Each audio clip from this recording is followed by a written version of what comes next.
How big is your end duck? You know, you've heard that phrase before. You have to have all your ducks lined up in a row before you set out to accomplish a goal. Well, I don't believe in that. I believe in having a very specific, clear vision for what you want. What is the end duck? And then ducks will appear along the way if you continue to visualize what it is that you want and then continue to do whatever it takes one step at a time to get there. So you can't just sit back and manifest your dreams. You really do have to work really hard, but you don't have to know all the steps it's going to take because the world is constantly shifting.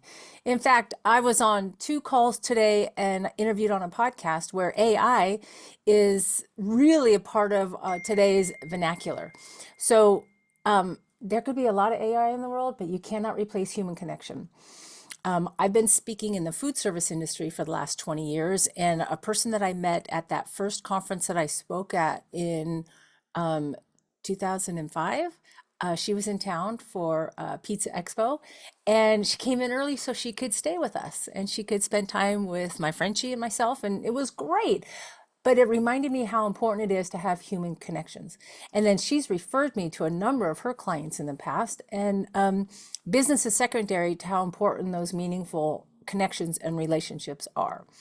So the reason why I'm asking you how big is your end duck, because I think we sometimes sell ourselves short. I think we have a goal that's lower than what's possible.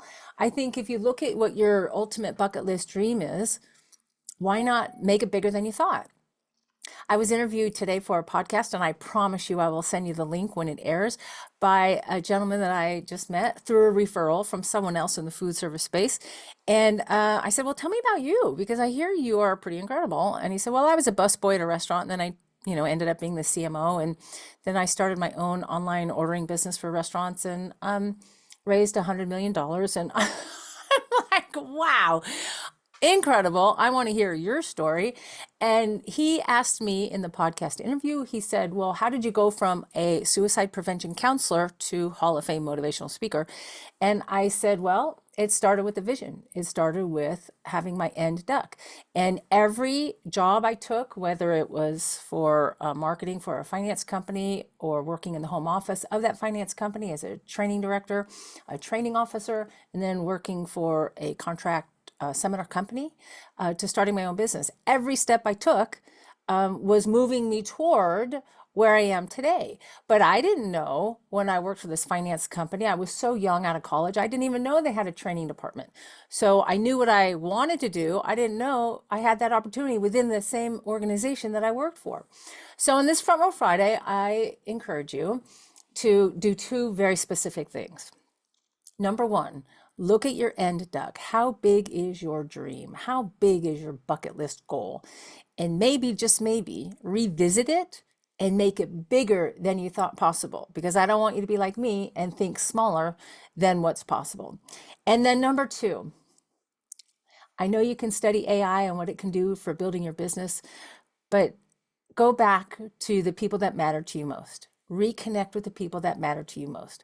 Reach out to an old client, reach out to an old friend, send a text or a note to someone just to let them know you were thinking about him or her.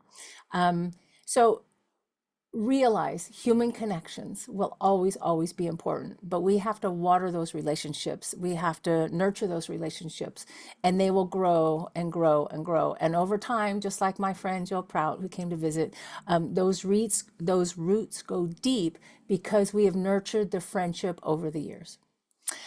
Have an amazing Front Row Friday, and we'll see you next time. Bye for now.